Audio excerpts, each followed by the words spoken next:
Rio de Janeiro. In mid-November, the former chief executive of Brazilian telecoms company Oi SA told the debt-laden company's board that he was receiving ominous phone calls, according to two people present at the meeting. The anonymous messages came to Marco Schroeder's cell phone and his home phone. Often, the caller seemed to know his exact location, such as a São Paulo airport.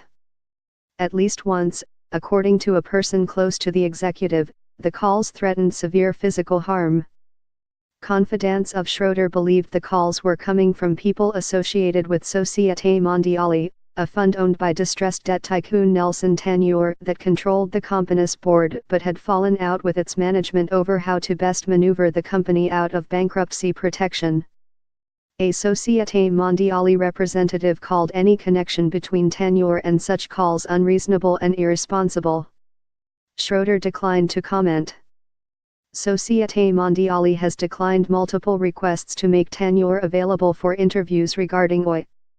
In any case, the fact such suspicions arose in the final months of OI's recently completed debt restructuring shows just how bitterly the process divided Brazil's largest fixed-line carrier, which employs over 100,000 people.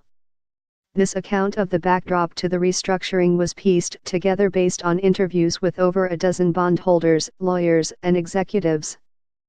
On Wednesday, OI's creditors finally approved a plan to restructure OI's 65 billion reais, $20 billion, of debt, putting an end to Latin America's largest ever in-court reorganization. OI's management has said the company is now effectively for sale with a number of potential buyers circling the telecom provider. Yet OI's two largest original shareholders, Société Mondiale and Farol SGPS SA, formerly Portugal Telecom, have filed or threatened to file motions to overturn the decision. Oi, in response, has said the plan is legally airtight. Rocky from the beginning. As a national champion in the parlance of Brazilian business, or a company expected to promote national interests as well as make a profit, Oi had been required by the government to expand into far-flung regions in recent decades and provide services, such as 650,000 little-used payphones, that offered meager returns.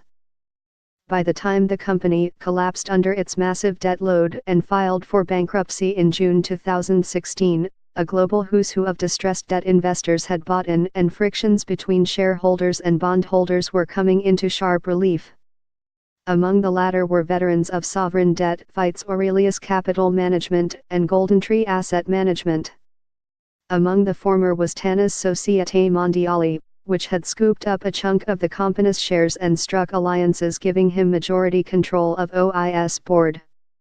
That put the board on a collision course with major bondholders, who were pushing to severely dilute the value of equity stakes. Throughout 2017, TANA's son, Nelson Jr., attempted to recruit New York and London hedge funds to support a shareholder-friendly plan, according to people with knowledge of the matter. That campaign was initially backed by OI's management.